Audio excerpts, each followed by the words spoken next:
Hello বন্ধুরা, তোমরা সবাই কেমন আছো? আমি খুব ভালো আছি। আমার এই চ্যানেলটিতে আমার এটি প্রথম একটি ভ্লগ ভিডিও, তাও খুব ছোট্ট। তোমার ভিডিওটি শেয়ার করলাম। প্রথমেই আমি সন্ধে দেখিয়ে নিলাম।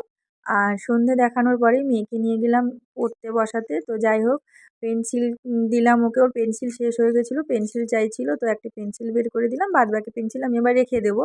তো তোমাদের আমি এই জন্য দেখাচ্ছি, কারণ দেখো পেন্সিলের কালারগুলো কত কিউট, কত সুন্দর, তাই না? আর আমি তো ছোটোবেলায় একটা পেন্সিলেই লিখতাম, ওই নটরাজের রেড অ্যান্ড ব্ল্যাক কালার, যে কালারের পেন্সিলটা, ওটাই সব থেকে ছিল তখন বেস্ট পেন্সিল, লেখাও খুব ভালো হয়, এখনও তাই। তো যাই হোক, দেখো এই পেন্সিলের সঙ্গে দিয়েছিল একটি পেন্সিল কাটার, একটা ইরেজার। তো যাই হোক, আমি এই করে নিয়ে চা করতে এলাম। চা করে নিয়ে একটু কাপে কফি দিই, কারণ চায়ের সঙ্গে কফির যে টেস্টটা ভালো আসে।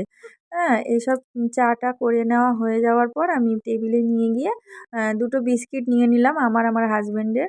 দুটোই ছিল, বিস্কিটটা শেষ হয়ে এসেছিলো, তাই দুটোই ছিল বাদাম দেওয়া বিস্কিট। তো আমরা একটা করেই খাই, এগুলো খেলেও পেট ভরে যায়, একটা খেলেই পেট ভরে যায়, অনেকটা বাদাম দেওয়া থাকে আর মুখে বাদামটাও পড়ে, তাই বিস্কিটের টেস্টটা আমার খুব ভালো লাগে চায়ের সঙ্গে। তো যাই হোক, চাটা খেয়ে নিয়ে আমি আবার যাবো রান্নার কাজে, মেয়েকে পড়াবো। তো আমার আজকের ব্লগটি এইটুকুই। তোমাদের সঙ্গে শেয়ার করলাম আমার সন্ধ্যের মুহূর্ত।